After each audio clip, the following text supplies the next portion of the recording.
Ever since I was young, I remember being one of the kids who got labeled as smart, intelligent, a pleasure to have in class, and I was proud of it. Because even though I was pretty young, that was my goal. I wanted to be seen as a good student. And yeah, I was quite the people pleaser. So for the majority of my life, I chased that goal. I craved academic validation. Being known as one of the kids who always got good grades made up a big part of myself and my personality. And to be totally honest with you, for a long time I felt that being smart and responsible were the only good things that I had going on for me. And all of this resulted in me becoming a perfectionist. I needed my schoolwork and my academic performance, and honestly, any other thing that I was involved in, I needed that to be as perfect as I could make it, which ended up stressing me the hell out more often than not. And at the tender age of 9 or 10, I developed IBS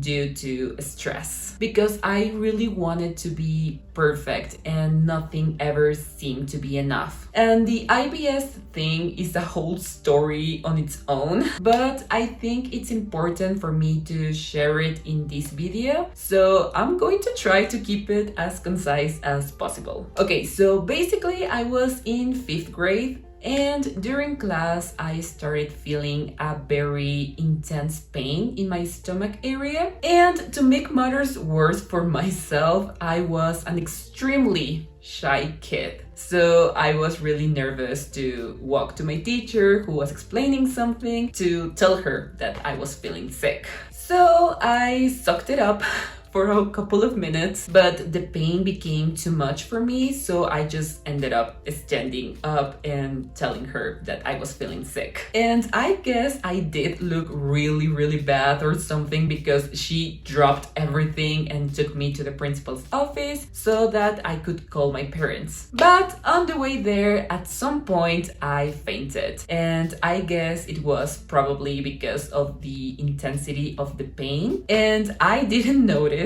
that I fainted, obviously. I just felt like I blinked and suddenly I was in the principal's office. My teacher, the principal, and some other teachers were there too, and they were like freaking out, and I was laying on the couch and I was really confused because I didn't remember getting to the principal's office, so I was pretty disoriented. And to top things off, I started having an anxiety attack, and back then mental health was not really talked about, so the teachers started freaking out even more because I was having difficulty breathing and talking, and they just didn't know what was happening to me. And also, when I get really bad anxiety attacks, like the one I was having back then, my hands get really cold and they cramp.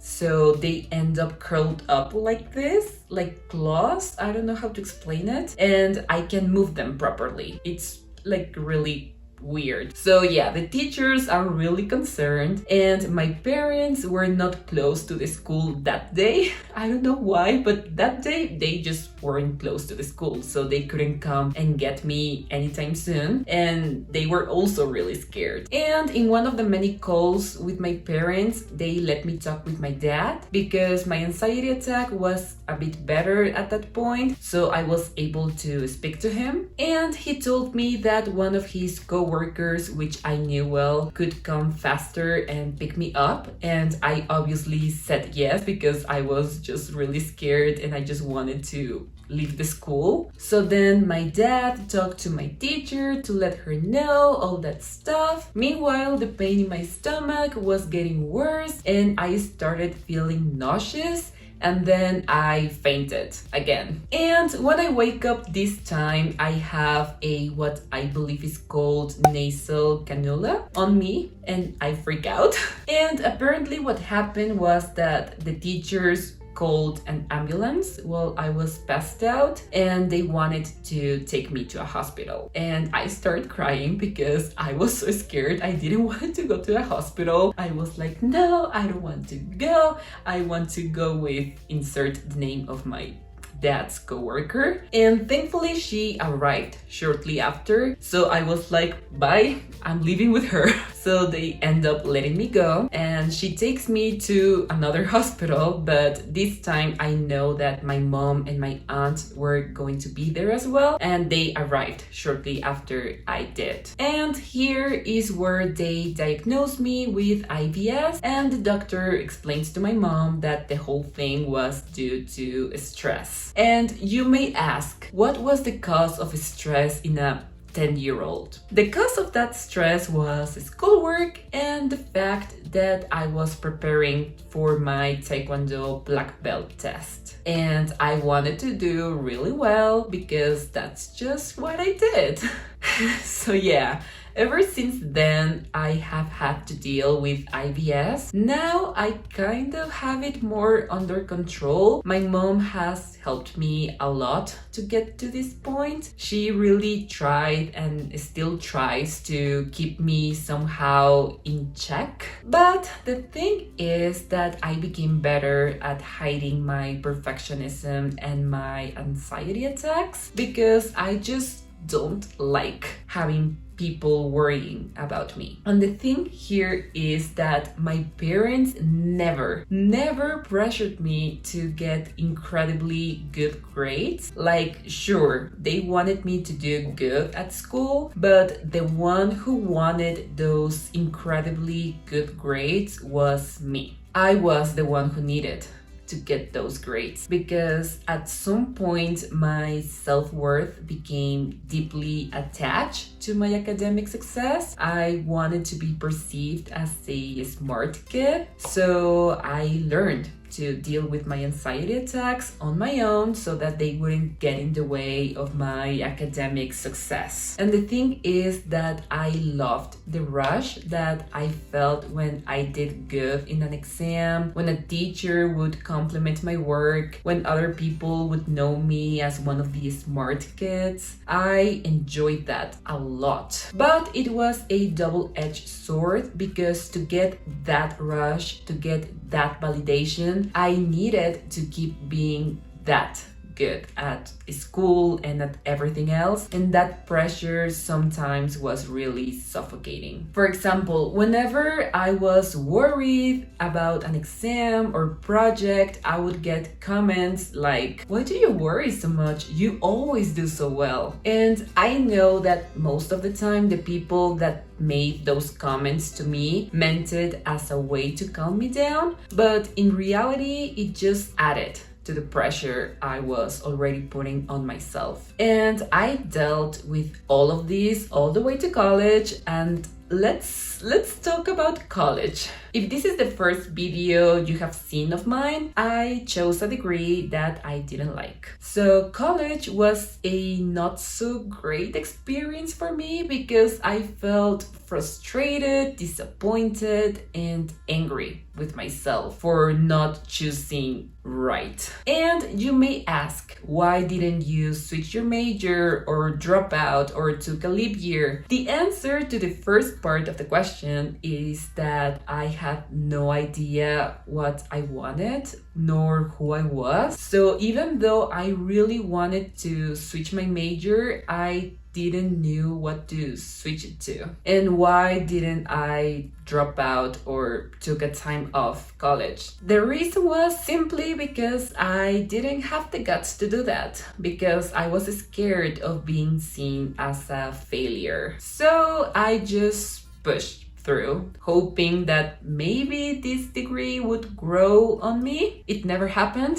So I was really struggling mentally. My anxiety was getting worse. I felt like crying all the time. And yeah, I later on learned that I was dealing with depression. I also felt trapped, like I had ruined everything I had worked my ass for throughout the years, but I kept going, even though I didn't like it and even though I was struggling with some of the classes at first, because I still needed my dose of academic validation.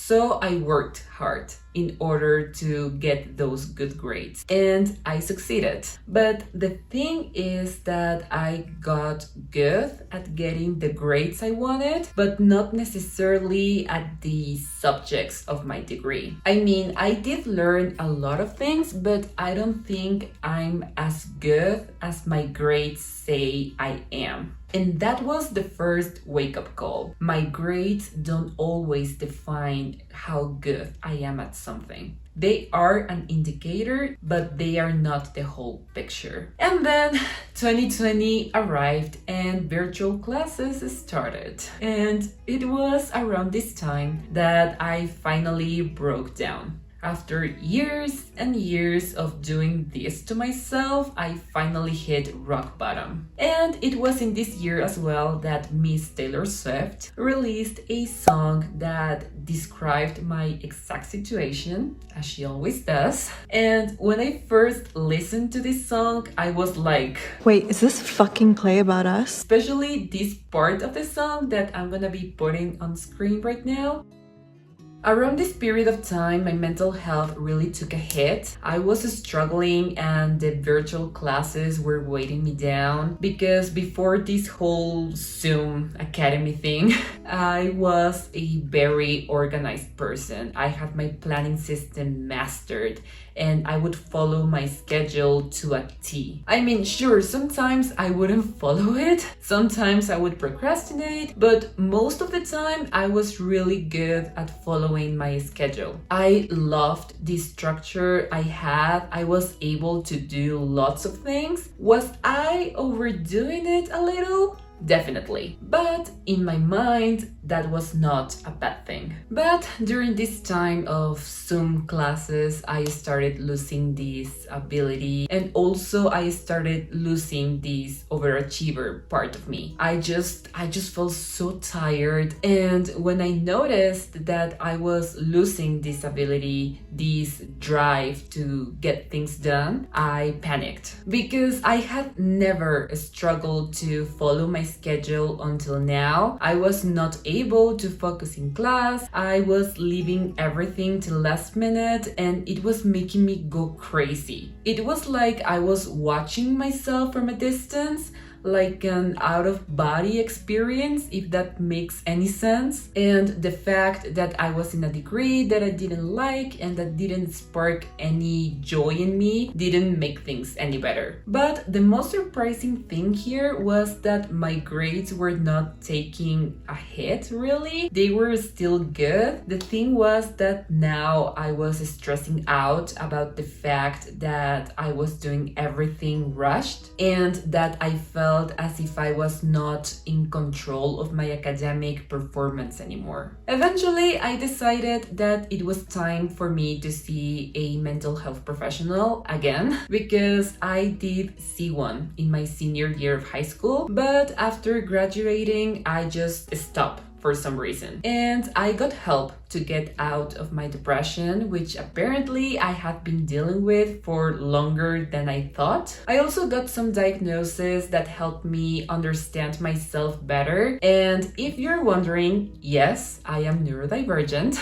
And it was pretty hard to process some of the diagnosis, but at the same time, I started feeling a bit lighter and life didn't look so gray anymore. Did I still worry about my grades? Yeah, but not in the same obsessive way as before. I was a bit more flexible and I was actively trying to cut myself some slack. But I'm not going to lie, not everything became perfect overnight. I now struggle a lot with getting things done in time. And to be honest with you, sometimes I do miss my old self, the one who got a lot of shit done in time, the one who could follow her schedule almost perfectly. But then I remember the state she was in, and that nostalgia fades a little. Now I may be a bit of a disorganized, procrastinating mess, but my mental health is getting better. And I still have setbacks, I still struggle sometimes, and I still have a long way to go.